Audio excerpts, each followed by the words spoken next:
There is a difference between an argument and a dialogue. There is a difference between arguing and dialoguing, but there are also some similarities. In both arguments and dialogues, there may be an attempt to resolve a dispute or a conflict. Both may be an attempt to problem solve, and both may have underlying emotional content. The arguer and the dialoguer will have different motivations. They are looking for different desired outcomes.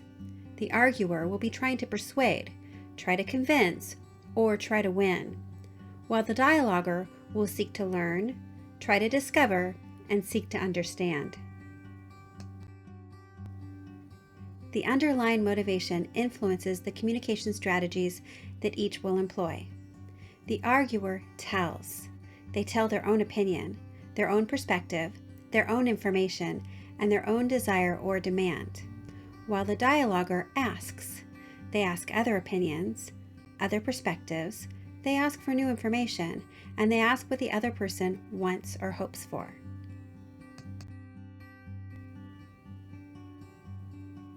During the process, arguers and dialoguers will also have different perspectives. They will see different things.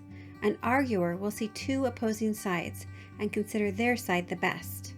An arguer will also see two opposing views and consider theirs the most valid.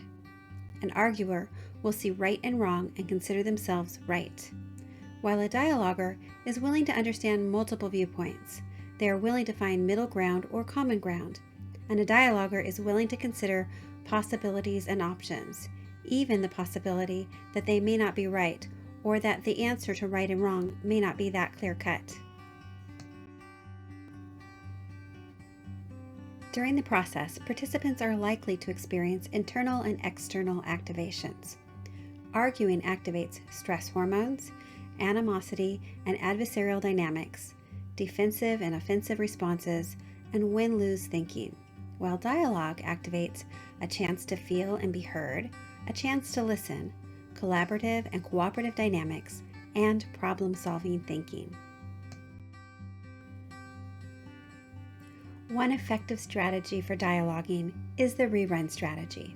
In the rerun strategy, each partner gets to go through all 5 of the steps: reflect, explain, reason, understand, and negotiate. In the first step, reflect, you acknowledge what you perceive the other person is feeling or thinking. You do this without assigning value or judgment. You don't suggest that they shouldn't think or feel something. You just reflect on what they are feeling. Then you explain your own perspective concisely, without assigning value or lecturing. You don't suggest that your perspective is better than the other. You follow this with reason. With an explanation of perspectives, include your reason for feeling or for your beliefs. Allow the other partner to take their turn at each step. Then you move on to understanding. Understanding is to try to understand the situation from both sides, from both points of view.